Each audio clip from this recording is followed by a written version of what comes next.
Boa tarde, meu nome é Elana Silva, sou professora de História e hoje eu estou aqui para falar um pouco sobre História, Cultura, Patrimônio e Tempo. Essa será a minha primeira aula, que é destinada principalmente para os meninos do primeiro ano. Então, para a gente começar a falar sobre essas questões, primeiro a gente precisa entender o que é História. Há muito tempo, a história ela foi considerada uma matéria sem graça, uma matéria onde os alunos eram obrigados a decorar datas, grandes eventos, grandes personagens, mas essa visão de história é uma visão totalmente errônea e deturpada, né? Porque o principal objetivo da história é estudar os homens no tempo. Já dizia o grande historiador Mark Bloch, que a história é a ciência dos homens no tempo. E o que seria ciência dos homens no tempo? É justamente isso que a história procura fazer. Ela procura estudar as ações humanas no tempo, as suas rupturas, as suas permanências, né? E as suas continuidades. Porque a história, ela não é algo morto. O passado, ele não é morto. O passado, ele está ali presente e só precisa o quê? Que a gente procure as ferramentas necessárias para tentar entendê-lo e decifrá-lo. Então, esse é o principal objetivo da história. E qual seria essas continuidades? Quais as continuidades que a gente consegue perceber ao longo do tempo histórico? Por exemplo, o machismo.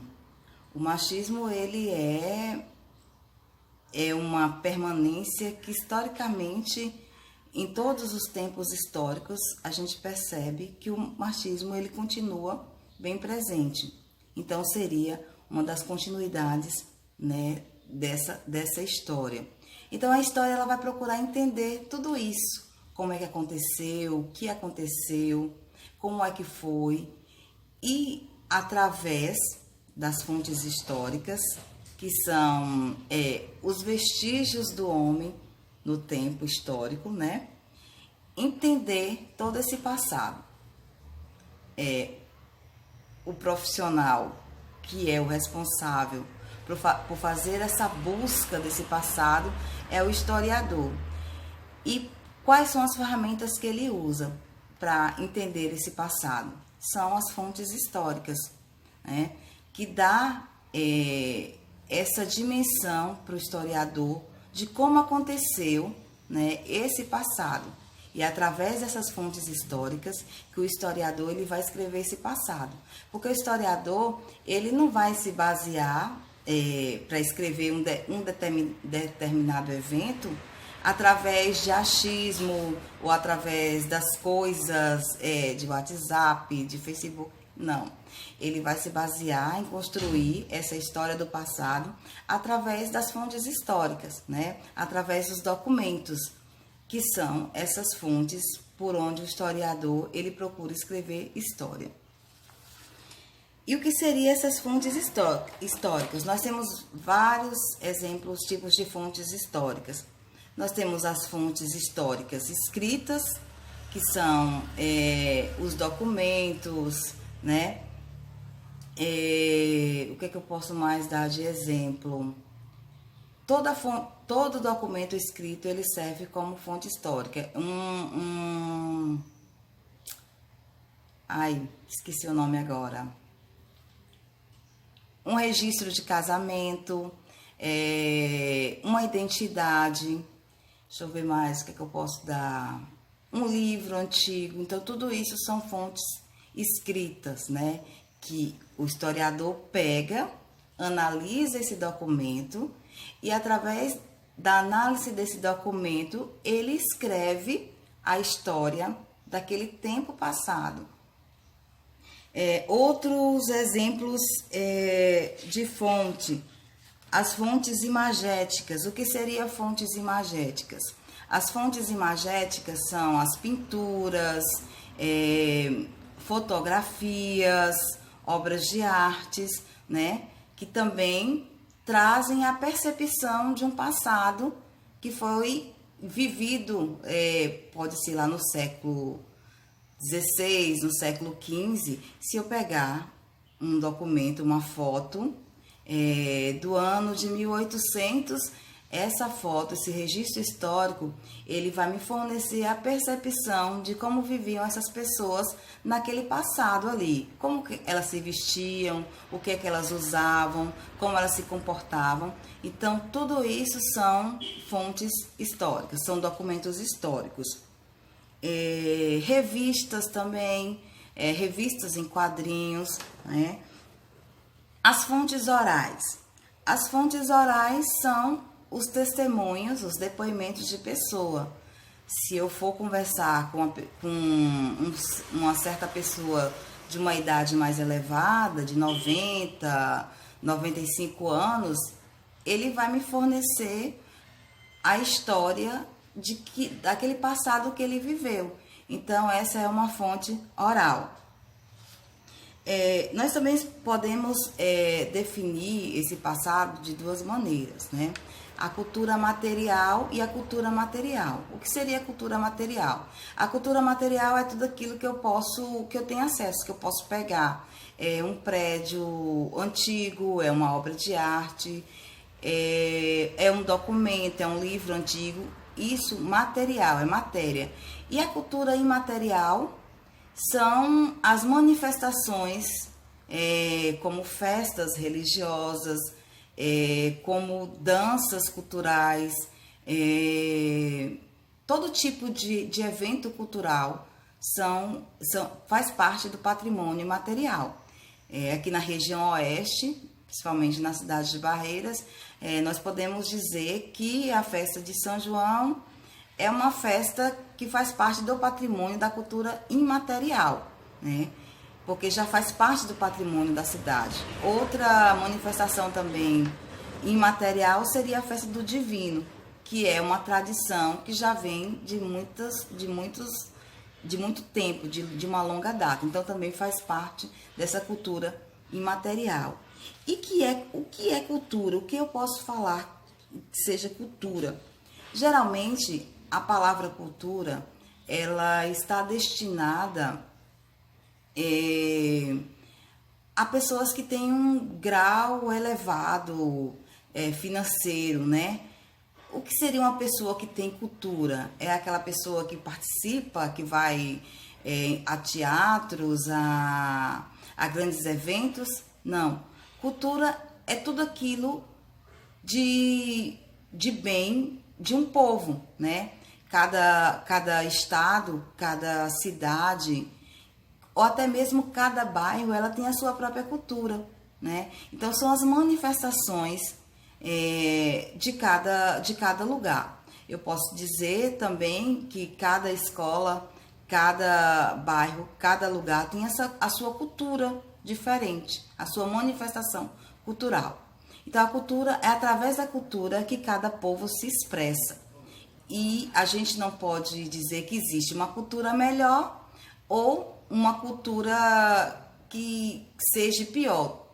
Toda manifestação de cultura, ela é válida. É lógico que hoje em dia a gente vê uma diferença muito grande na questão da cultura, né? Dos privilegiados e daqueles privilegiados.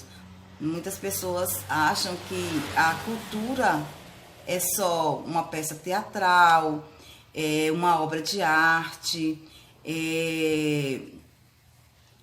uma obra de arte cara, né? Hoje a gente vê muito em dia a cultura dos menos favorecidos sendo desvalorizada, que é principalmente a cultura que vem da favela, né? Quando a gente fala do hip hop, das manifestações culturais, né? Então a gente vê assim uma certa desvalorização nessa cultura das massas, né? E o que seria esse patrimônio cultural, né? E qual a importância que esse patrimônio cultural tem para a sociedade, para a história, né? É através dessa cultura, desse patrimônio cultural, que a gente vê a valorização de muitos povos, né? Nós temos vários tipos de cultura, a cultura indígena, a cultura afro-brasileira. E aí, nós falamos sobre a importância desses bens, né, desse patrimônio histórico e cultural. Por que nós precisamos conservar esse patrimônio, né? Qual é a importância disso? Existem diversos órgãos que têm o objetivo de fazer a preservação desse patrimônio. O principal dele é o IPHAN, né? O IPHAN, ele faz o tombamento de todo o patrimônio histórico de um lugar, de uma cidade, e através desse tombamento, esse patrimônio ele tem que ser preservado, né? O artigo 1, vou ler o artigo 1 aqui para vocês. Você tem um decreto, tem uma lei, que é a lei número 25.000 de 1937, e no seu artigo 1 ele vai dizer o seguinte: constitui o patrimônio histórico e artístico nacional o conjunto dos bens móveis e imóveis existentes no país e cuja conservação seja de interesse público, que possa, por sua vinculação a fatos memoráveis da história do Brasil, que por seu excepcional valor arqueológico ou etnográfico, bibliográfico ou artístico. O patrimônio histórico, patrimônio cultural. O patrimônio cultural, já falei, material, como seu próprio nome indica, ele representa o quê? Os bens culturais, materiais, por exemplo, museus, bibliotecas, obras de arte, prédios, então todo esse patrimônio material. O imaterial, que é o chamado de patrimônio intangível, são as diversas expressões culturais de um povo, as danças, a música, a crença, a religiosidade, então tudo isso é o patrimônio imaterial. As lendas. E o patrimônio histórico brasileiro, ele é bem diversificado, né? Em cada lugar, em cada região, em cada cidade, nós vamos ter um patrimônio histórico bem diversificado. Nós podemos dar exemplos aqui da Bahia. Nós temos na cidade de Salvador, que tem um patrimônio histórico riquíssimo, né? De igrejas, de prédios, que também já foi tombado pelo IPHAN, né? Nós temos o Rio de Janeiro, né, que tem vários patrimônios históricos. Nós temos Minas Gerais, né, Ouro Preto, que é uma cidade histórica, que também já foi tombado, né, pela Unesco como Patrimônio Histórico Mundial. Então, o Brasil é um país riquíssimo em patrimônio histórico, né? Apesar que ainda não se valoriza muito o patrimônio histórico, a riqueza do patrimônio histórico e da cultura brasileira. E aí nós temos como patrimônio histórico cultural, nós temos duas principais matrizes aqui do Brasil, que é a indígena e a africana, e que a gente precisa valorizar essas duas matrizes, que por muito e muito tempo se valorizou só a cultura europeia, deixando de lado as nossas matrizes principais, que é a indígena e a afro-brasileira.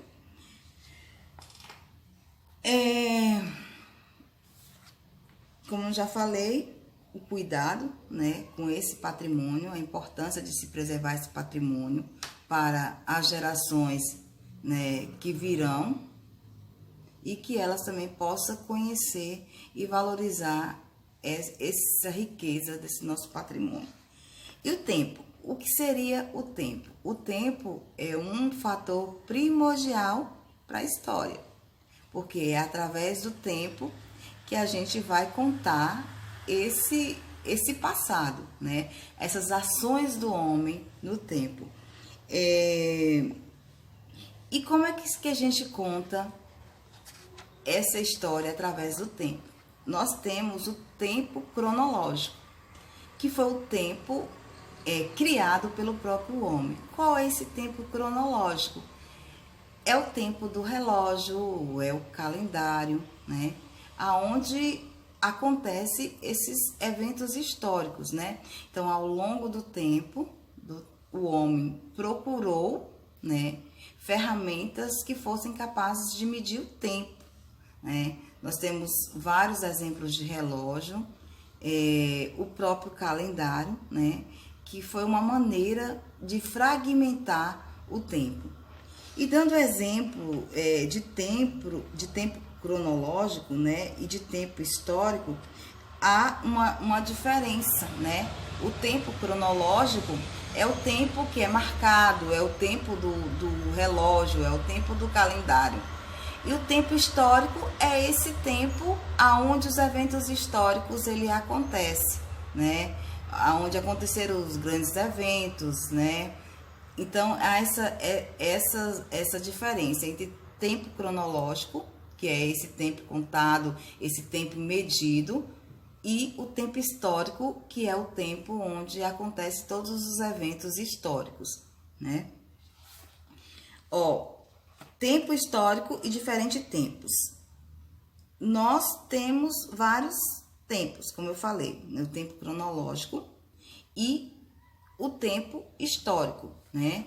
Cada sociedade, ela tem uma maneira diferente de ver o tempo e também de contar o tempo.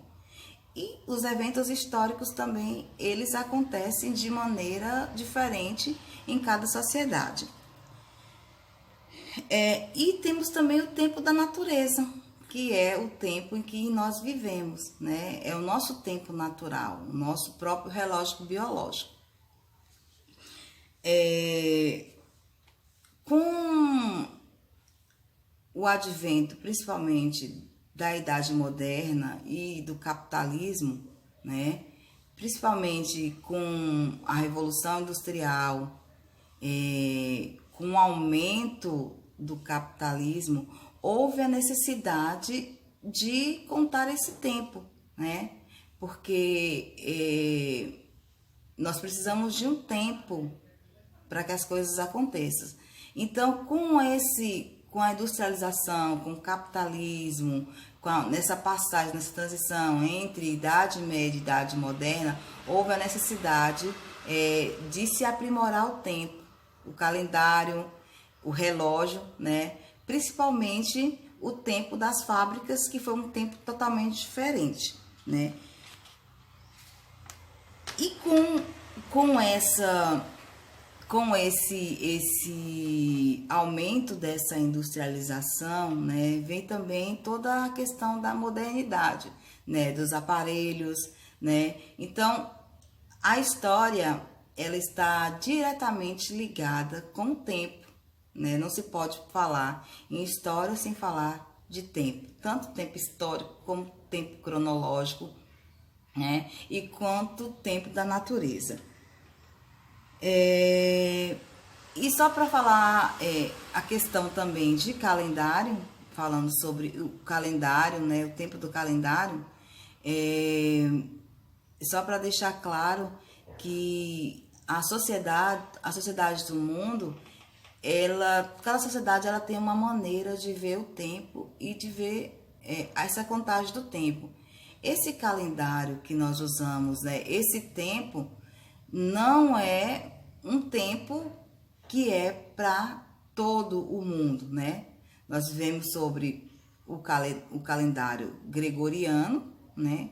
Que é o calendário principalmente do Ocidente, que conta o tempo, né? Ele zerou o tempo no nascimento de Jesus Cristo, que foi um tempo histórico, né? Mas também existem outros tipos de se contar o tempo, né, de calendário. Nós temos o calendário judaico, que aí ele não zera o tempo no nascimento de Cristo. Então, o calendário judaico, ele tem um tempo diferente, né? Os judeus, eles estão no ano de 5.779. Nós temos o calendário muçulmano, que conta começa a contar o seu calendário através do evento histórico da Hégira, que é a fuga de Maomé para Meca, né? E eles estão em um tempo histórico diferente, numa contagem de tempo diferente. E nós temos o calendário chinês, nós temos o calendário das sociedades indígenas, nós tivemos outros calendários, que foi o calendário maia. Então, assim, cada sociedade ela tem uma maneira diferente de ver o tempo. Apesar que o calendário, né, do Ocidente, que é esse calendário que nós usamos, ele é um calendário que é voltado justamente pro próprio capitalismo, é um calendário comercial. Então, bem, por hoje é só a aula sobre cultura, patrimônio e tempo, né? Essa aula foi destinada para os meninos do primeiro ano. Espero que vocês assistam a aula, eu já enviei algum material e que também possam estar respondendo às atividades que eu estou enviando. Até logo, um grande abraço.